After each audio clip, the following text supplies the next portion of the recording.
The gun's smoke still hung in the air when Zara Jameson realized she had just shot the only man who had ever treated her with genuine kindness. And as she dropped to her knees beside Xavier Hawthorne's bleeding body in the dusty street of Ventura, California, she knew her life would never be the same. It was 1878, and the coastal town of Ventura had grown from a sleepy mission settlement into a bustling community where cattle ranchers, farmers, and opportunists converged. The Pacific Ocean breathed salt air into the valley, and the mountains stood sentinel over everything that transpired below. Zara had arrived 3 months earlier, fleeing a past she refused to discuss with anyone. At 22 years old, she had learned to keep her secrets close and her pistol closer. She had not meant to pull the trigger. The confrontation in front of the general store had escalated so quickly that her instincts took over before her mind could catch up. The 3 men who had been harassing her, making crude suggestions about what a woman alone should expect in a town like this, had surrounded her. When one of them reached for her arm, she had drawn her revolver.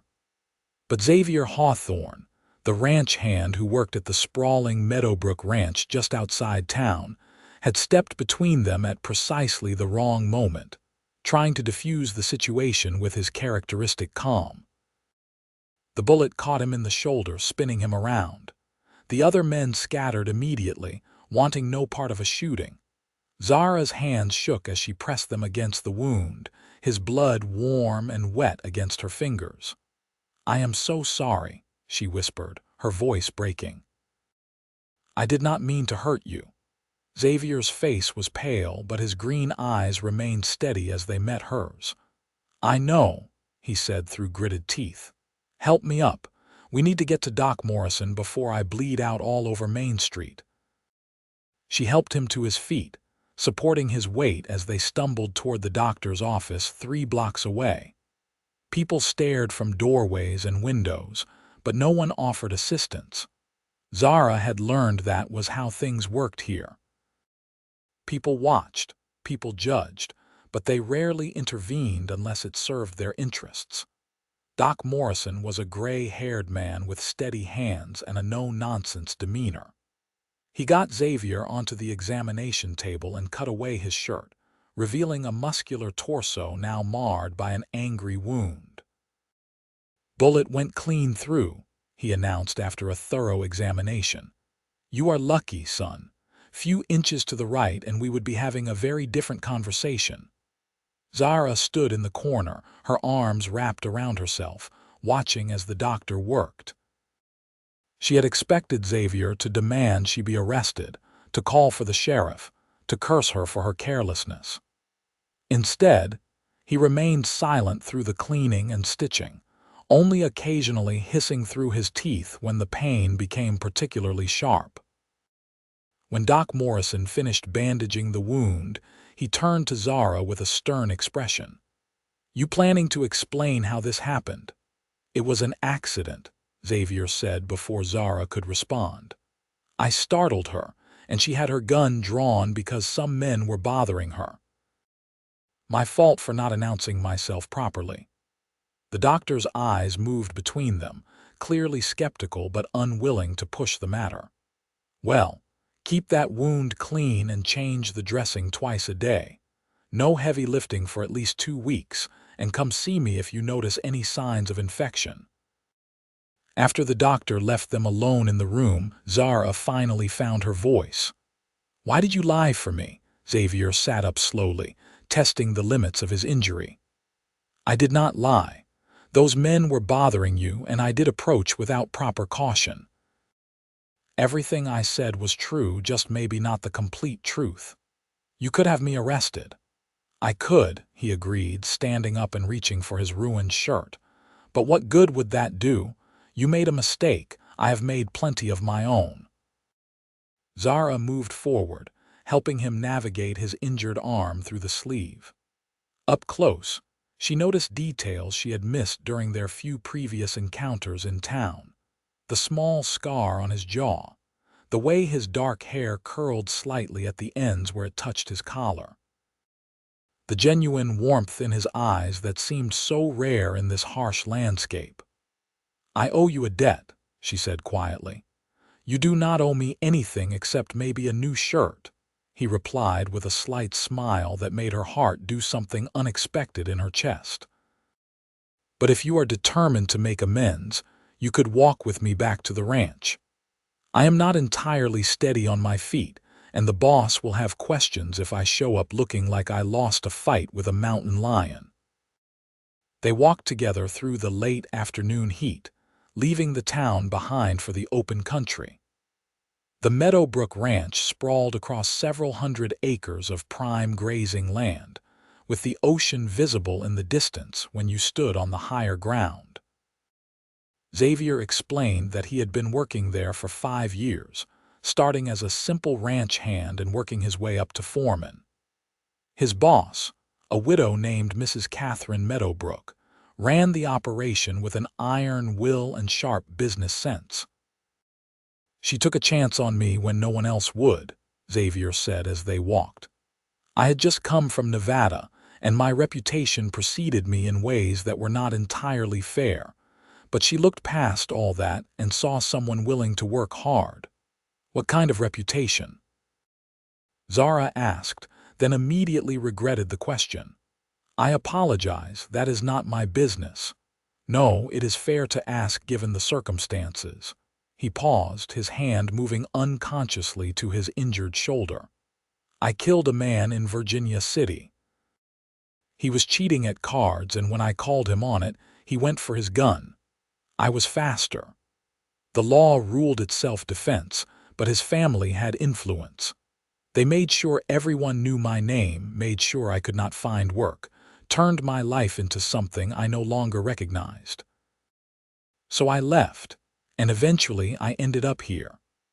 They walked in silence for a while, the only sounds the crunch of their boots on the dirt road and the distant lowing of cattle. Zara understood what it meant to run from a past that refused to release its grip. She had her own ghosts, her own reasons for starting over in this particular corner of California. "I was married," she said suddenly, the words escaping before she could stop them. "In Missouri. My husband was a good man, or at least I thought he was. But he had debts I knew nothing about, ties to people who did not appreciate being owed money. They came for him one night, and when I tried to intervene, they made it clear that I should disappear if I valued my life. So I took what little money we had hidden and I ran. I have been running ever since." Xavier stopped walking and turned to face her. The setting sun painted the sky in shades of orange and pink behind him. "Are you still married?" "I am a widow. They killed him that night, though it took me weeks to find out for certain. I placed notices in newspapers, made inquiries through what few contacts I had. Finally, someone sent me a clipping about a body found in the river. The description matched." Her voice remained steady, but her eyes told a different story. "I mourned him, but if I am honest, I also felt relieved. Guilty and relieved all at once." "Grief is complicated," Xavier said gently. "There is no right way to feel." They resumed walking, and Zara felt something shift between them. The shared confessions had created a bond, fragile but real, built on mutual understanding of what it meant to carry burdens no one else could see. The Meadowbrook Ranch house came into view, a substantial 2-story structure painted white with green shutters. Barns and outbuildings spread out behind it, and dozens of cattle grazed in the surrounding pastures. A woman emerged from the house as they approached, her silver-streaked hair pulled back in a practical bun, her dress simple but well made. "Xavier Hawthorne, what on earth happened to you, Mrs.?" Meadowbrook called out, hurrying down the porch steps. He explained the situation with the same careful editing he had used with the doctor, portraying the shooting as an unfortunate accident resulting from his own carelessness. "Mrs. Meadowbrook listened with a shrewd expression that suggested she understood there was more to the story, but she did not press for details. "Well, you cannot work with an injury like that," she declared. "I suppose Miss Jameson will have to take your place for the next 2 weeks." Zara's eyes widened. "Madam, I do not know anything about ranch work." "Then you will learn," Mrs. Meadowbrook replied matter-of-factly. "You put one of my best men out of commission, accidentally or otherwise, which means you bear some responsibility for replacing his labor. Unless you have pressing business elsewhere." The challenge hung in the air. Zara recognized it for what it was, a test of character and perhaps also an opportunity. She had been living in a cramped boarding house in town, taking in sewing work to pay for her room and meals, existing but not truly living. The prospect of honest work, of learning something new, of spending time with someone who had shown her unexpected kindness, appealed to something deep inside her. "I will do it," she said, lifting her chin. "Just tell me what needs to be done, Mrs." Meadowbrook's stern expression softened into something approaching approval. "You can stay in the spare room in the foreman's cabin. Xavier lives there, but it has 2 bedrooms, and I expect you both to behave like civilized adults. Meals are at sunrise, noon, and sunset. Work starts at dawn.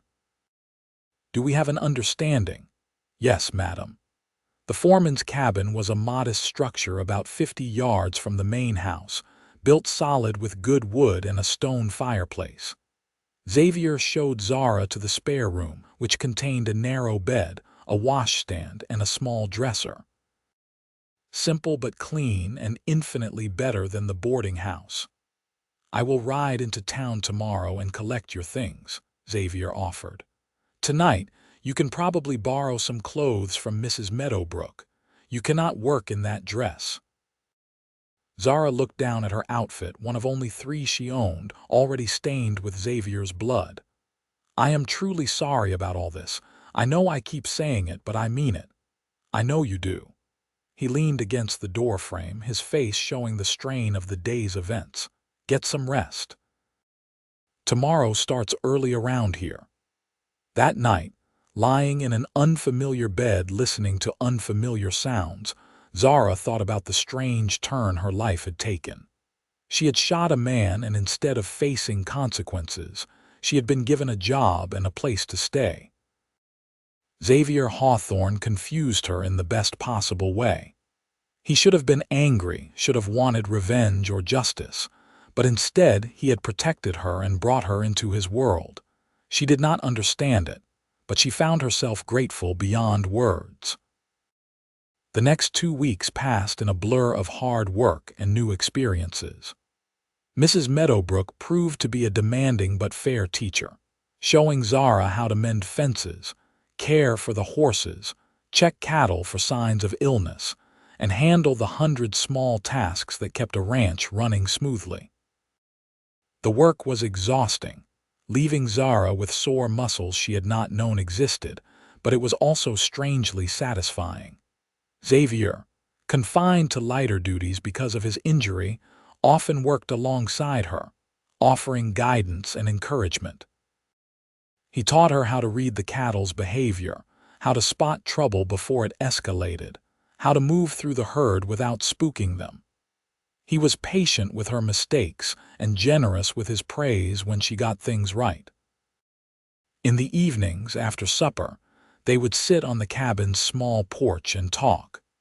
Xavier told her about growing up in Texas, the youngest of 4 boys, learning to ride before he could properly walk. He spoke of his father, a hard man who believed affection was weakness, and his mother, who had died when he was 12, taking all the warmth from their household with her. Zara shared more of her own story, describing her childhood in St.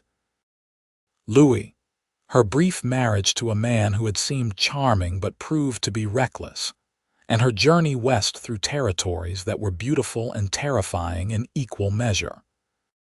She talked about the fear that still sometimes woke her in the middle of the night, the irrational certainty that her husband's creditors would somehow track her down despite the distance and her assumed identity. "You changed your name?" Xavier asked one evening as the sun melted into the Pacific. "My married name was Winston. My maiden name was Jennings. I kept the J but changed everything else." Jameson felt right solid, like a name that could belong to someone strong. "It suits you," he said, and the way he looked at her made her pulse quicken. Something was growing between them, undeniable and electric. It was in the way their hands would brush when passing tools, the way their eyes would meet across the dinner table, the way conversation flowed so easily that hours could pass without either of them noticing.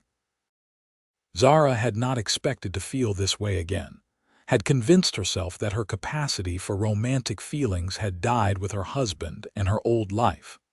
But Xavier Hawthorne, with his quiet strength and genuine kindness, was slowly dismantling every wall she had built around her heart. The day his 2 weeks of recovery ended, Xavier returned to full duties. Zara expected Mrs. Meadowbrook to dismiss her, but instead the older woman offered her a permanent position. "You have worked hard and learned fast," Mrs. Meadowbrook said. "I could use another hand around here, and frankly, having another woman on the property makes good practical sense. The men respect you, which is no small feat. What do you say?" Zara accepted without hesitation. She moved her few remaining belongings from the boarding house and settled into life at the Meadowbrook Ranch. The rhythm of the days became familiar, comforting in its predictability. She grew stronger, more confident, more at home in her own skin than she had felt in years. And through it all, her feelings for Xavier deepened and intensified. It was Xavier who finally acknowledged what was happening between them. They had ridden out to check on a section of fence that bordered the ocean cliffs, a task that required most of the day. The view from up there was breathtaking, the endless blue water stretching to the horizon, waves crashing against rocks below, seabirds wheeling overhead. They had dismounted to eat lunch, sitting on a flat boulder with the world spread out before them. Xavier was quiet, which was unusual for him, his expression thoughtful as he looked out at the water. "I am falling in love with you," he said suddenly, not looking at her. "I probably should not say it, and I do not expect you to feel the same way, but I wanted you to know.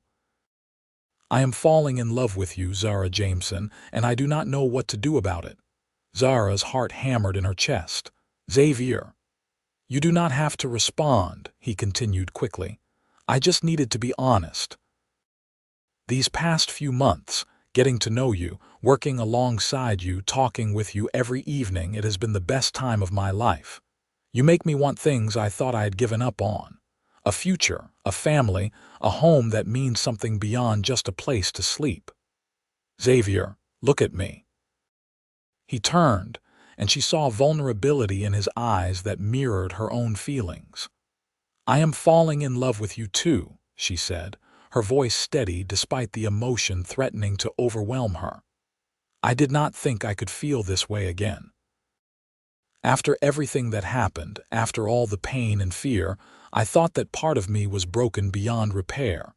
But you have shown me that I was wrong." He reached for her hand, their fingers intertwining naturally. "What do we do now?" "I suppose we see where this leads us," she said, squeezing his hand. "Together." He leaned in slowly, giving her every opportunity to pull away, but she met him halfway. Their first kiss was gentle and tentative, a question and an answer all at once. When they finally separated, both of them were smiling.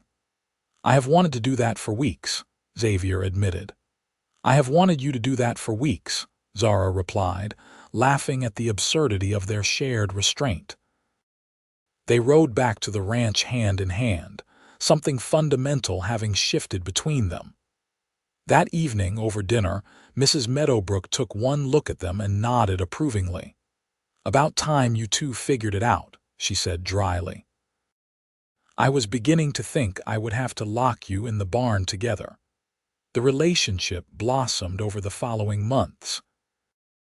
Xavier courted Zara with old-fashioned determination, bringing her wildflowers he picked on the range, taking her on evening rides to watch the sunset, teaching her to dance in the cabin's small living room with no music except their own humming.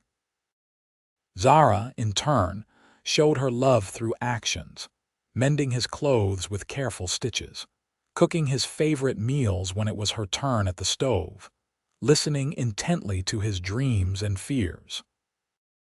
By the time autumn arrived, bringing cooler temperatures and dramatic skies, they both knew this was permanent.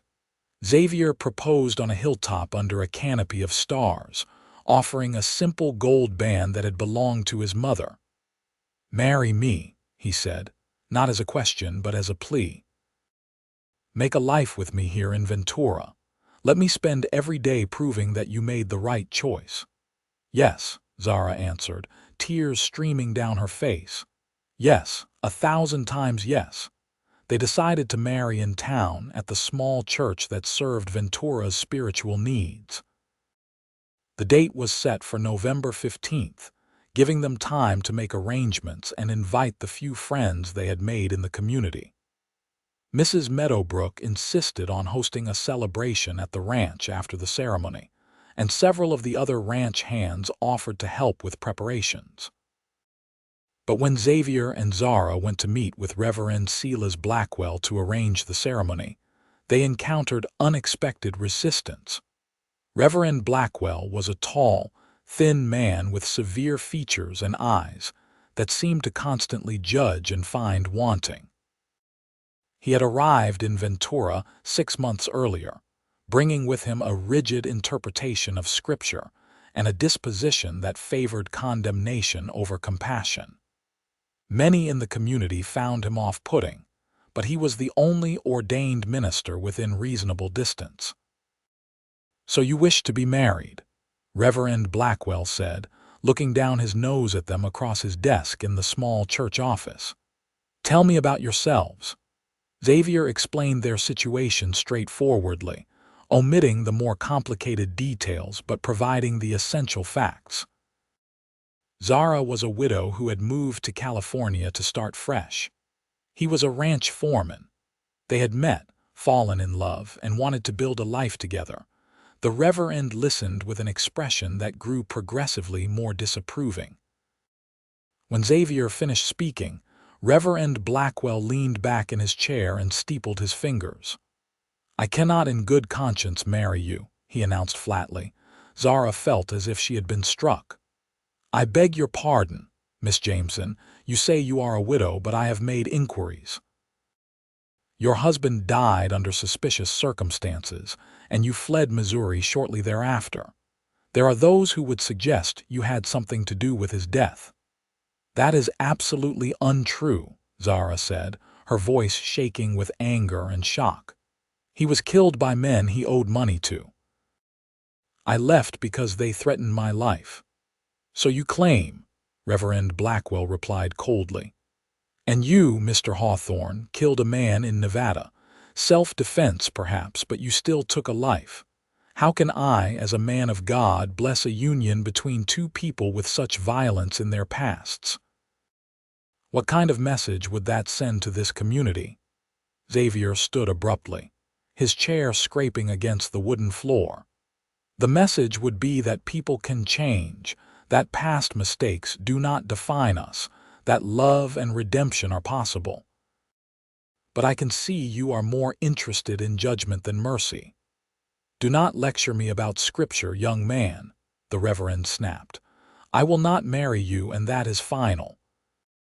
Find another minister if you wish, but I suspect you will encounter similar resistance once they learn the truth about your histories." They left the church in a state of shock and fury. Zara felt tears threatening, but refused to let them fall in public. Xavier's jaw was clenched so tight she worried he might crack a tooth. "There has to be another way," she said as they walked toward where they had tied their horses. "We could travel to Santa Barbara, find a different minister.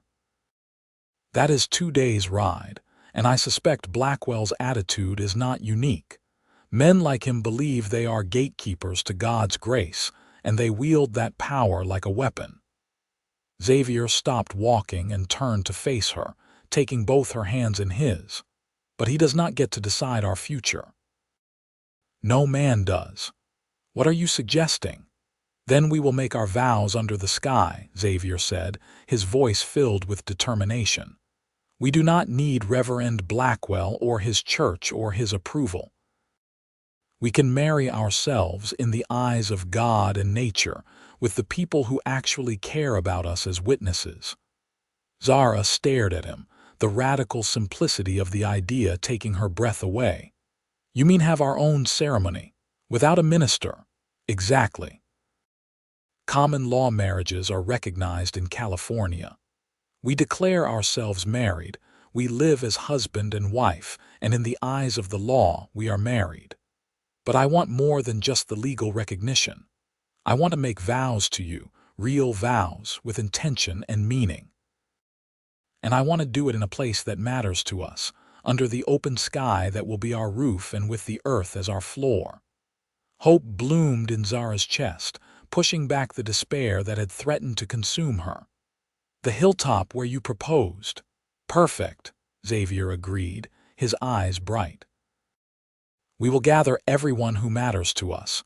We will speak our truth, and we will become husband and wife without needing permission from anyone. They rode back to the ranch and immediately found Mrs. Meadowbrook, explaining what had happened and their decision. The older woman's face darkened with anger when she heard about Reverend Blackwell's refusal. That man is a self-righteous fool, she declared. I never liked him. Too quick to point out others' sins and too slow to acknowledge his own limitations. Then her expression softened. But your solution is beautiful. A wedding under the open sky, with honest vows and people who genuinely wish you well. That has more meaning than any church ceremony performed by a hypocrite. Mrs. Meadowbrook threw herself into helping plan the ceremony with unexpected enthusiasm. She enlisted the other ranch hands to build a simple altar on the hilltop. Nothing elaborate, just a wooden platform decorated with branches and autumn leaves. She insisted on providing food for a celebration afterward, refusing to let the Reverend's rejection cast a shadow over what should be a joyous occasion. Word spread through the community, and reactions were mixed. Some people, particularly those who had experienced Reverend Blackwell's harsh judgment themselves, expressed support and even excitement about the unconventional wedding. Others, more traditional in their views, suggested that a marriage without a minister was no marriage at all. Xavier and Zara chose to focus on the former and ignore the latter. On November 15th, under a sky so blue it seemed painted, nearly 30 people gathered on the hilltop overlooking the Pacific Ocean. The makeshift altar stood ready, decorated with oak branches, wildflowers, and ribbons that fluttered in the ocean breeze. Mrs. Meadowbrook had lent Zara a beautiful dress that had belonged to her daughter, who had moved east years ago. The ivory silk fit perfectly, and Zara wore wildflowers in her hair. Xavier stood at the altar in his best suit, his dark hair combed back, his eyes fixed on the path where Zara would appear. When she came into view, walking alone because she had no father or brother to give her away, his breath caught audibly. She was the most beautiful thing he had ever seen, not because of the dress or the flowers, but because of the joy and love radiating from her entire being. Mrs. Meadowbrook stood beside the altar, having volunteered to officiate since no minister would do it. She had spent days preparing, wanting to ensure the ceremony had weight and meaning. We gather today, Mrs. Meadowbrook began, her voice carrying clearly across the hilltop, to witness the union of Xavier Hawthorne and Zara Jameson. This is not a traditional ceremony, as you all know. A man of God refused to marry them, judging their pasts more harshly than their present character. But Xavier said something that resonated deeply with me. He said, "Then we will make our vows under the sky." And so we stand here, beneath the heavens that have witnessed every human joy and sorrow since the beginning of time, to affirm that love is stronger than judgment, that redemption is real, and that two people committed to building a life together need no permission beyond their own hearts and the blessing of those who truly know them. She paused, looking at Xavier and Zara with genuine affection. "Xavier, do you have words you wish to speak to Zara?" Xavier took Zara's hands, his grip firm and warm. "Zara Jameson, when you shot me, I thought it was the worst day of my life." A ripple of laughter moved through the gathered witnesses. "But it turned out to be the beginning of the best chapter I could have imagined. You are brave and strong and funny and kind. You have overcome hardships that would have broken lesser people, and you still choose to open your heart and trust again. I promise to spend every day earning that trust.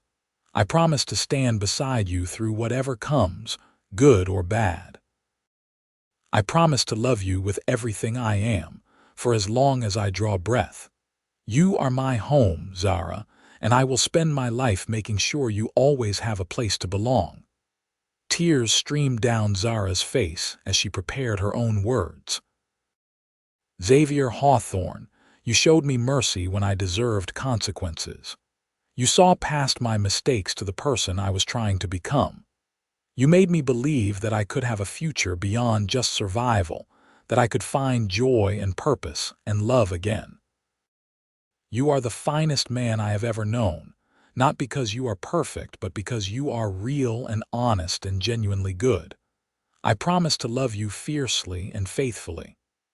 I promise to build a life with you that honors both our pasts and our hopes for the future.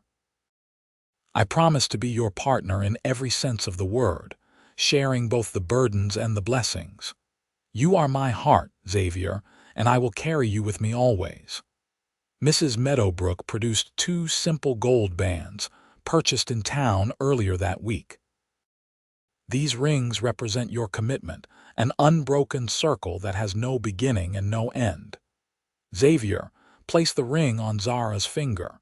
He did so, his hand steady despite the emotion clearly visible in his face. Zara placed the ring on Xavier's finger. She slipped the band onto his hand, marveling at how right it looked there. "Then, by the power vested in me by absolutely no one except common sense and human decency," Mrs. Meadowbrook said with a small smile, "I declare you husband and wife. What God has joined together through love, let no man separate through judgment. Xavier, kiss your bride." He pulled her close and kissed her as the assembled crowd erupted in cheers and applause. The ocean wind whipped around them, carrying the salt scent of the sea and the sweet perfume of wildflowers. In that moment, Zara felt completely and utterly free. She was no longer running from her past or hiding from her future. She was simply present, married to the man she loved, surrounded by people who had chosen to celebrate rather than condemn. The party that followed was joyous and unrestrained. Mrs. Meadowbrook had prepared an enormous feast, and someone produced a fiddle, filling the air with music that inspired dancing and laughter. Zara danced with Xavier, with Mrs. Meadowbrook, with several of the ranch hands, spinning until she was dizzy and laughing until her sides ached. As the sun began to set, painting the sky in impossible shades of orange and purple, Xavier pulled her away from the crowd. They walked to the edge of the hilltop, standing together and watching the day surrender to night. "Are you happy?" he asked, wrapping his arms around her from behind. "I did not know I could be this happy," she replied honestly, leaning back against his chest. "When I came to Ventura, I was just trying to survive. I never imagined I would find you. I love you, Mrs. Hawthorne. I love you, Mr. Hawthorne." They stayed at the ranch that night, in their cabin that now felt like a true home rather than temporary lodging. Xavier carried her over the threshold despite her protests, both of them laughing at the absurdity and sweetness of the gesture. Inside, with the door closed and the world shut out, they finally came together as husband and wife, their love expressed through touch and whispered words and shared vulnerability. Later, lying tangled together in the narrow bed, Zara traced patterns on Xavier's chest and thought about the strange journey that had brought her here. "Do you think Reverend Blackwell knows what he gave us?" she asked quietly. "What do you mean?" "By refusing to marry us, he forced us to create something more meaningful than a standard ceremony could ever be. Our wedding was exactly what we needed it to be, without compromise or tradition for tradition's sake. In trying to hurt us, he accidentally gave us a gift."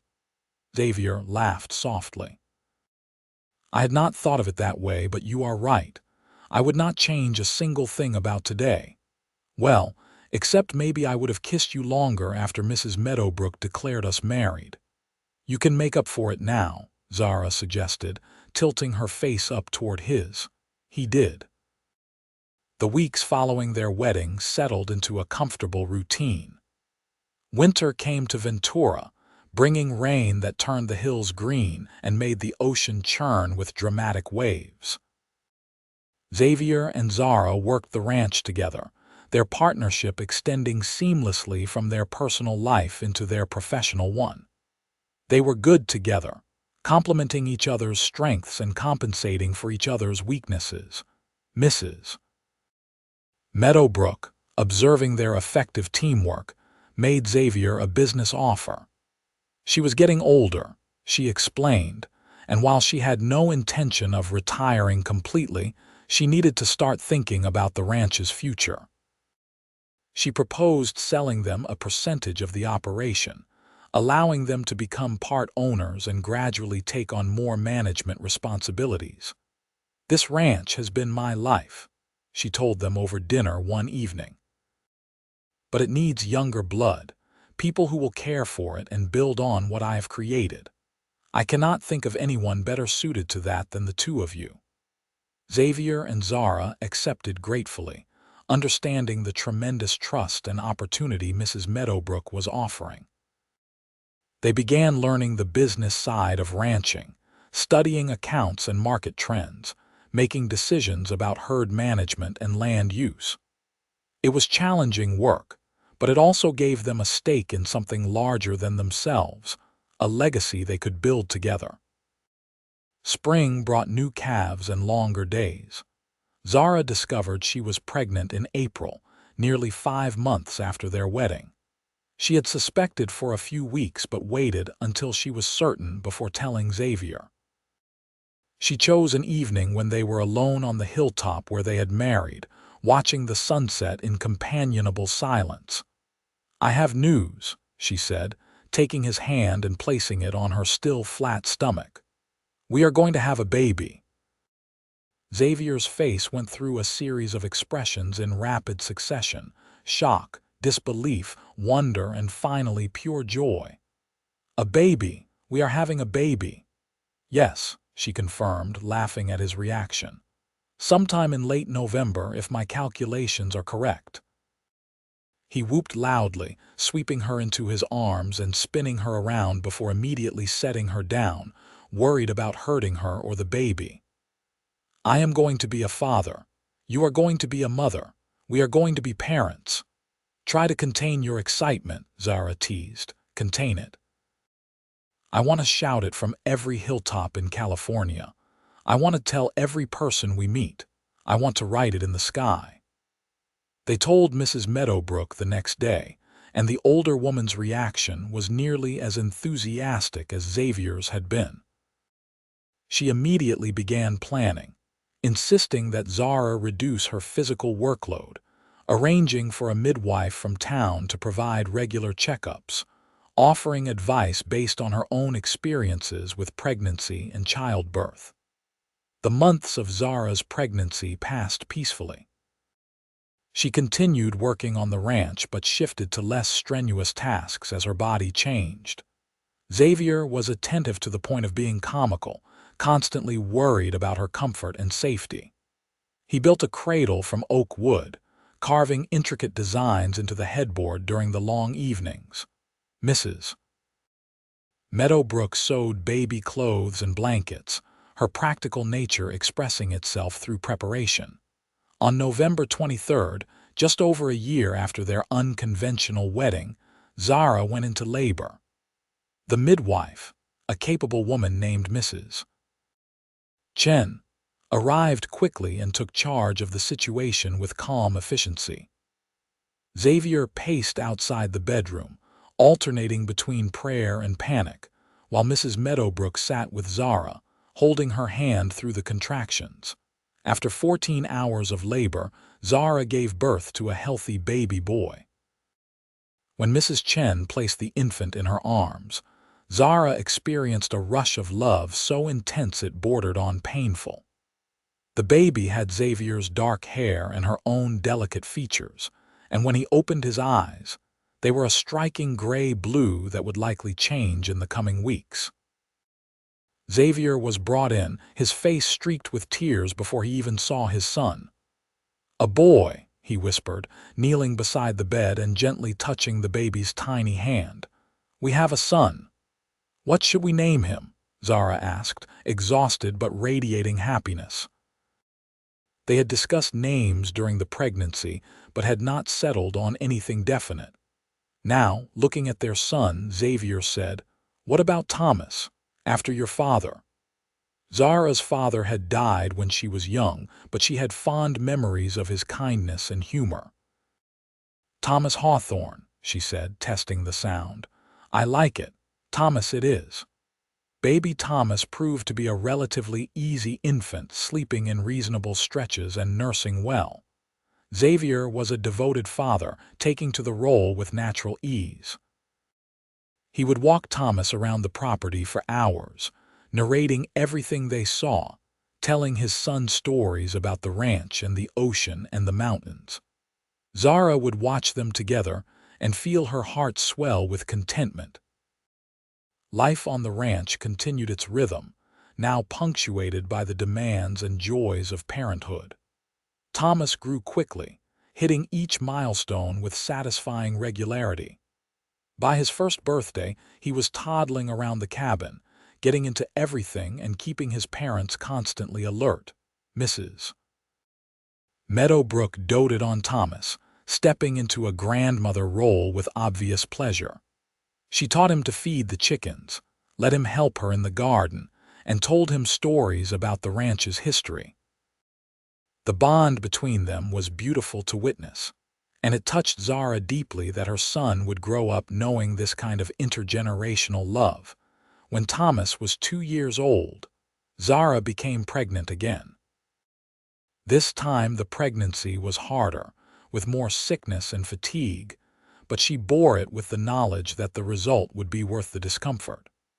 Xavier was again an attentive husband, taking on extra work to allow her to rest, entertaining Thomas when she needed quiet.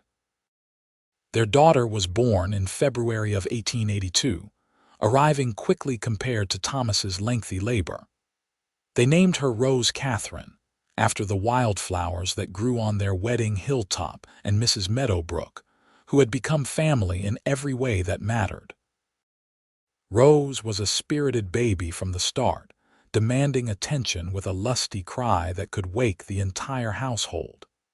She had Zara's blonde hair and Xavier's green eyes, a striking combination that would only become more pronounced as she grew. Thomas was fascinated by his baby sister, wanting to constantly hold her and help care for her. The years that followed were busy and full. Xavier and Zara continued building their stake in the ranch, eventually becoming equal partners with Mrs. Meadowbrook. They added to their home, expanding the cabin into a proper house with room for their growing family. They made friends in the community, gradually building a network of relationships that rooted them firmly in Ventura.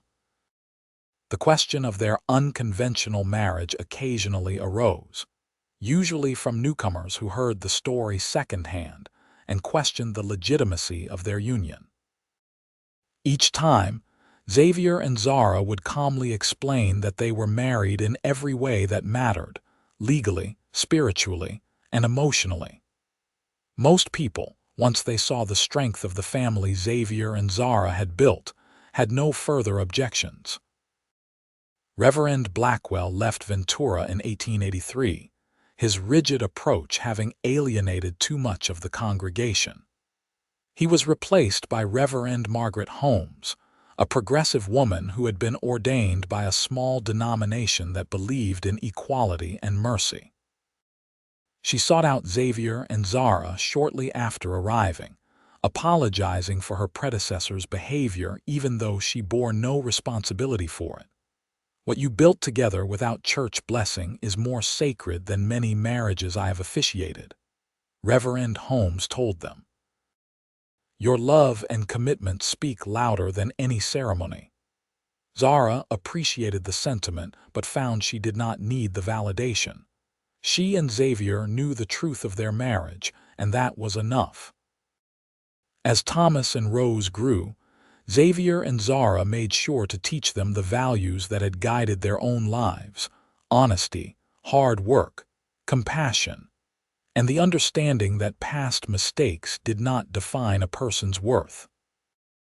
They told their children, in age-appropriate ways, about how they had met, about the reverend who refused to marry them, about the wedding under the open sky. "People will judge you in life," Xavier told Thomas when the boy was 8 years old and dealing with a bully at school. "Sometimes fairly, often not. What matters is how you judge yourself and whether you can sleep at night knowing you did your best to be good and kind." Thomas took the lesson to heart, growing into a thoughtful and strong young man. Rose, equally influenced by her parents' example, developed a fierce sense of justice and an independent streak that sometimes worried but ultimately pleased Zara. Mrs. Meadowbrook lived to see Thomas turn 18, passing away peacefully in her sleep in 1897. Her death hit the family hard, but they took comfort in knowing she had lived a full life and had been surrounded by love until the end. She left her portion of the ranch to Xavier and Zara, ensuring the Meadowbrook Ranch would continue under their stewardship. By 1900, Xavier and Zara had been together for over 20 years. Time had added silver to their hair and lines to their faces, but the love between them remained as strong as it had been on that hilltop in 1878. They still rode out together when work allowed, still sat on the porch in the evenings talking, still found moments of intimacy and connection amid the busyness of life. Thomas had married a local girl named Rebecca, and they were expecting their first child, making Xavier and Zara grandparents for the first time. Rose, now 18 and fierce in her independence, talked about becoming a teacher, inspired by the new school that had been built in Ventura. One evening in early summer, Xavier suggested they ride up to their hilltop, something they had not done in several months. Zara agreed readily, and they made the familiar journey as the sun began its descent toward the ocean. The hilltop had remained relatively unchanged over the years, though the wooden altar had long since weathered away.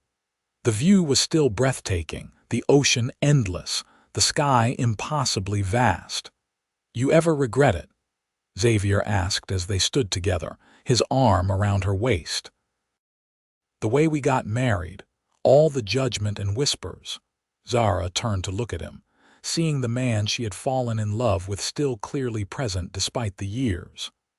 "Not for a single second. That day, standing here making vows to you under the open sky, was the truest thing I have ever done. I would not trade it for 1,000 church ceremonies." "I feel the same way," Xavier said, pulling her closer. "Everything good in my life came from that decision, from choosing you and building this life together." "Then we will make our vows under the sky," Zara quoted, remembering his words from so long ago. "You gave us exactly what we needed, Xavier. You have given me everything I needed." "We gave each other everything we needed," he corrected gently. "That has always been the secret. We are partners, equals, better together than apart." They stayed on the hilltop until full dark, watching stars emerge one by one in the deepening twilight. Eventually, they rode back to the ranch, to their home, to the life they had built from nothing more than love and determination. The next morning brought all the usual demands of ranch life, but Xavier and Zara faced them together, as they had every morning for over 2 decades.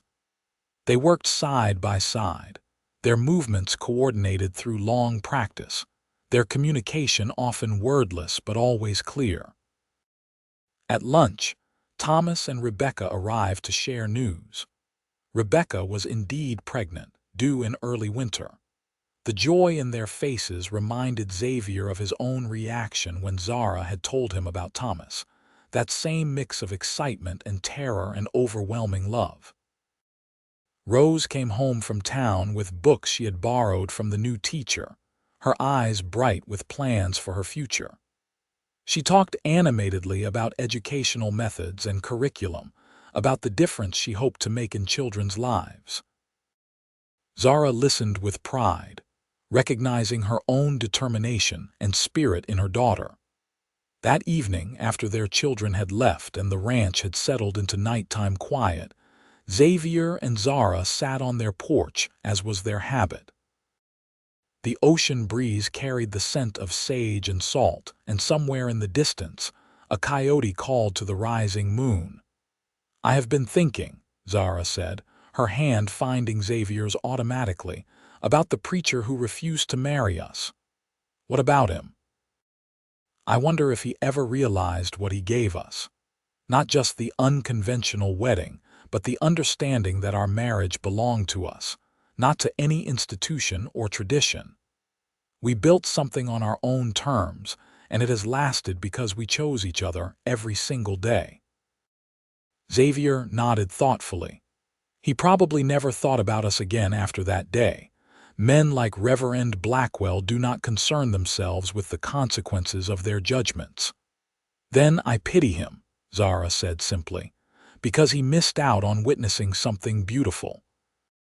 Our love, our family, our life together, it is all proof that grace exists outside the walls of any church." "You are wiser than I am," Xavier said with a smile. "Not wiser, just experienced. I have learned that love, real love, does not need permission or approval. It simply needs 2 people willing to show up for each other day after day, year after year. Like we have." "Like we have," she agreed. They sat in comfortable silence, hands clasped, hearts aligned, 2 people who had found each other against all odds and built something lasting. The preacher had refused to marry them, but under the open sky, they had made vows that meant more than any ceremony could provide. They had chosen each other, and they had kept choosing each other through all the days and years that followed. In the distance, the Pacific Ocean continued its eternal conversation with the shore, and above them, the stars bore witness to love that would endure long after the players in this story had become memories themselves. Years continued to pass with the steady rhythm of seasons changing and life unfolding. Thomas and Rebecca had 3 children in quick succession, 2 boys and a girl, and Xavier and Zara threw themselves into grandparenthood with enthusiasm. Rose did become a teacher, taking a position at the Ventura schoolhouse, and earning a reputation for being both demanding and beloved by her students. In 1905, when Xavier and Zara had been married for 27 years, the town of Ventura organized a celebration for couples who had been together for 25 years or more. It was a sweet gesture, meant to honor lasting commitment in an era when life's hardships often cut partnerships short. Xavier initially resisted attending. uncomfortable with being the center of attention. But Zara convinced him it would be meaningful for their children and grandchildren to see their love publicly acknowledged. The celebration was held in the town square on a warm June evening. Nearly a dozen couples were being honored, some married for 30 years, 40 years, even one couple approaching their 50th anniversary. When Xavier and Zara's names were called, they walked to the front of the gathering hand in hand. Mayor Harrison, a kind man who had always been friendly to them, spoke briefly about each couple. When he reached Xavier and Zara, he paused and smiled. "Xavier and Zara Hawthorne have a unique story," he began. "Many of you know that they were married not in a church, but on a hilltop overlooking the ocean. A minister refused to marry them, judging their pasts rather than their character. But Xavier said something that has become a bit of legend in our community. He said, 'Then we will make our vows under the sky,' and so they did. They created their own ceremony, spoke their own vows, and built a marriage that has become a model for what commitment and partnership should look like. Their ranch is one of the most successful in the county. Their children are wonderful members of our community, and anyone who knows them understands that their love is as real and sacred as any church-sanctioned union. Xavier and Zara, thank you for showing us that love needs no permission, only devotion." The applause was thunderous. People stood, cheering and clapping, celebrating not just Xavier and Zara's marriage but the principle it represented. Zara felt tears on her cheeks, but they were happy tears, grateful tears for the life she had been given. After the ceremony, people approached them throughout the evening, sharing their own stories of judgment and redemption, of unconventional choices that had led to happiness. Xavier and Zara listened to each one, understanding that their story had become larger than themselves, a symbol of hope for others who felt marginalized or dismissed. An elderly woman named Sarah approached them late in the evening. "I wanted to thank you," she said quietly. "My daughter recently told me she wants to marry a man of a different race, and my first instinct was to forbid it, to warn her about how hard life would be. But then, I remembered your story, how you married despite a preacher's judgment, and how you built something beautiful anyway. I gave my daughter my blessing. Your courage gave me courage." Zara embraced the woman, understanding the magnitude of what she was saying. "Love is always worth fighting for," she said. "Always." As they rode home that night, surrounded by their children and grandchildren who had all attended the celebration, Xavier leaned close to Zara and whispered, "Have I told you lately that I love you?" "You tell me every day," she replied, "but I never get tired of hearing it." "I love you, Zara Hawthorne, today, tomorrow, and for whatever time we have left on this earth." "I love you too, Xavier, always." The ranch continued to thrive under their management. They modernized when it made sense, bringing in new breeding stock and implementing rotational grazing practices they had read about in agricultural journals. But they also maintained traditions that mattered, treating their employees fairly, caring for the land as stewards rather than exploiters, and keeping the ranch a place where family gathered and love was celebrated. When the United States entered World War I in 1917, Thomas enlisted despite being in his late 30s, feeling a duty to serve. It was a terrifying time for Xavier and Zara, who had already lived long enough to know how precious and fragile life could be.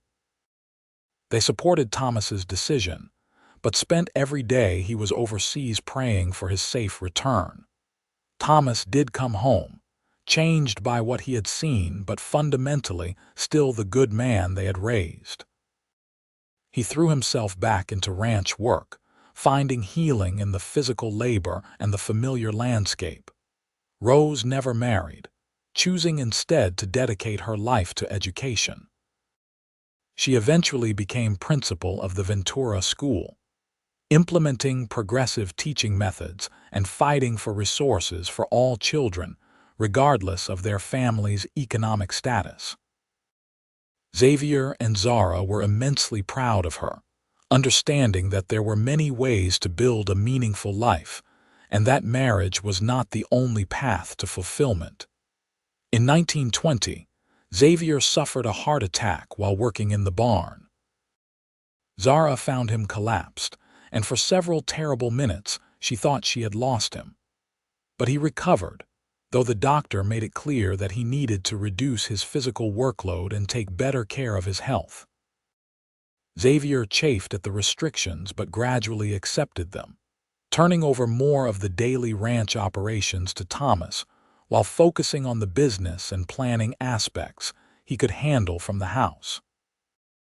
Zara adjusted their life to accommodate his limitations, making sure he followed the doctor's orders without making him feel diminished or useless. They spent more time together during this period, taking slow walks around the property, sitting in the garden Rose had planted years ago, telling each other stories they had told 100 times before but never tired of hearing. "You remember the day you shot me?" Xavier asked one afternoon as they sat in the shade of an old oak tree. Zara laughed. "How could I forget? I thought my life was over. Instead, it was just beginning. Both our lives were just beginning." "I was so scared," Zara admitted. "Scared of what you would do, scared of what would happen to me, scared of feeling anything for anyone ever again." "What changed? You did. You showed me kindness when you could have shown me anger. You offered me a chance when you could have demanded justice. You saw me, really saw me, and decided I was worth knowing." Xavier reached for her hand, his grip still strong despite his weakened heart. "You saved me too, you know. I was just existing before you came along, working and sleeping and working again. You made me want to live, not just survive. You gave me a reason to believe in tomorrow." They sat together as the afternoon lengthened into evening, two people who had traveled an unlikely road together and found that the journey mattered more than the destination. In 1925, Xavier and Zara celebrated their 47th anniversary, though they did it quietly, just family gathered for dinner and stories. Xavier was 72 now, his body showing the accumulated wear of a life lived fully. Zara was 69, still sharp-minded though her own body had begun to protest the demands she placed on it. Their grandchildren were adults now, some with children of their own, creating a fourth generation connected to the ranch, and the story of how Xavier and Zara had married themselves under the open sky. One evening in late November, Xavier asked Zara if she would ride up to their hilltop with him. She hesitated, worried about the strain on his heart, but he insisted. "I need to see it one more time," he said. "Our place where we began." They rode slowly, Xavier on his old gelding and Zara on a gentle mare, taking their time. The climb was harder than it used to be, but eventually they reached the summit and dismounted. The view was unchanged, eternal, the ocean rolling endlessly to the horizon, the sky vast and full of light. They stood together, Xavier's arm around Zara's shoulders, and looked out at the world they had shared for nearly 5 decades. "I am so grateful," Xavier said quietly, "for every moment, every day, every year with you. You made my life worth living, Zara. You made me better than I was." "We made each other better," Zara corrected, her voice thick with emotion. "That is what love does, Xavier. It transforms us. I want you to know," he continued, "that if I could go back and choose my life all over again, I would not change a single thing. Not the hardships, not the struggles, not even the pain, because all of it led me to you." "Xavier, you are scaring me. Why does this sound like goodbye?" "Because I am tired, my love. My heart is tired. And while I would stay forever if I could, I think my time is coming to an end." Zara felt panic rise in her chest. No, we have more time. We have to have more time. We have had 47 years, Xavier said gently. That is more than most people ever get. That is a gift beyond measure. It is not enough, Zara insisted, tears streaming down her face. It will never be enough. I know, my darling, but when the time comes, I need you to keep living. Keep running the ranch, keep loving our family, keep being the remarkable woman you have always been. Can you promise me that? I promise, she whispered, though the words felt like betrayal. They stayed on the hilltop until the stars emerged, holding each other in the darkness, memorizing the feel of being together in the place where they had promised to love each other forever. Xavier passed away 3 weeks later in his sleep, with Zara beside him. The doctor said his heart simply stopped, that it had carried him as far as it could. Zara held his hand and said goodbye to the man who had been her partner, her love, her home for 47 years. The funeral was enormous, with people coming from all over the county to pay their respects. Xavier had touched many lives, not through grand gestures but through consistent decency and kindness. Person after person approached Zara to share a story about something Xavier had done for them, some small act of generosity or support that had made a difference. They buried him on the hilltop where they had married, at Zara's insistence. It was private land, part of the ranch, and she wanted him in the place that had witnessed their beginning. The headstone was simple. Xavier Hawthorne, 1853–1925, beloved husband, father, and grandfather. Under the sky, forever free. In the months following Xavier's death, Zara struggled. The grief was immense, a physical weight that made even simple tasks feel impossible, but she had made a promise and she kept it. She continued running the ranch with Thomas's help, made decisions about operations and planning, showed up for her family even when all she wanted was to hide away. Slowly, painfully, she began to heal. Not to forget or stop missing Xavier. That would never happen, but to find a way to live with the loss, to carry him with her as she moved forward. Rose moved back to the ranch to keep her mother company, and the two women found comfort in each other's presence. They would sit together in the evenings, Rose reading aloud or the two of them simply sharing silence, and Zara was grateful beyond words for her daughter's steady presence. One afternoon in spring, nearly a year after Xavier's death, Zara rode up to the hilltop alone. She visited regularly, finding peace in the place where so much of her life's joy had been rooted. She sat beside Xavier's grave and talked to him, telling him about the ranch, about the grandchildren and great-grandchildren, about the ordinary details of life that he had always cared about. "I miss you," she said, as she always did. "Every day, every moment, but I am keeping my promise. I am living, not just surviving, and I am grateful for what we had, even though I wish we could have had more." The wind carried her words away, and she felt a sense of peace settle over her.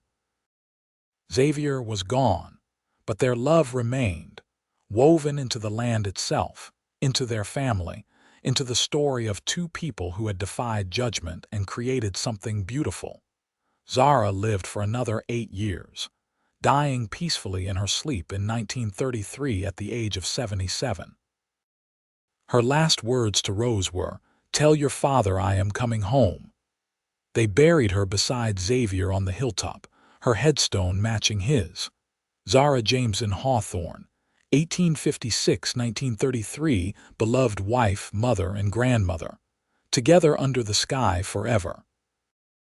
The ranch passed to Thomas, and eventually to his children, each generation maintaining the traditions and values Xavier and Zara had established. The story of their unconventional wedding became family legend, told and retold to each new generation as an example of how love could triumph over judgment, how two people could build something lasting on nothing more than commitment and devotion. On anniversaries and special occasions, family members would gather on the hilltop where Xavier and Zara were buried, where they had married themselves under the open sky so many years ago. They would share meals and stories, celebrate the connections that bound them together, and remember the couple who had started it all.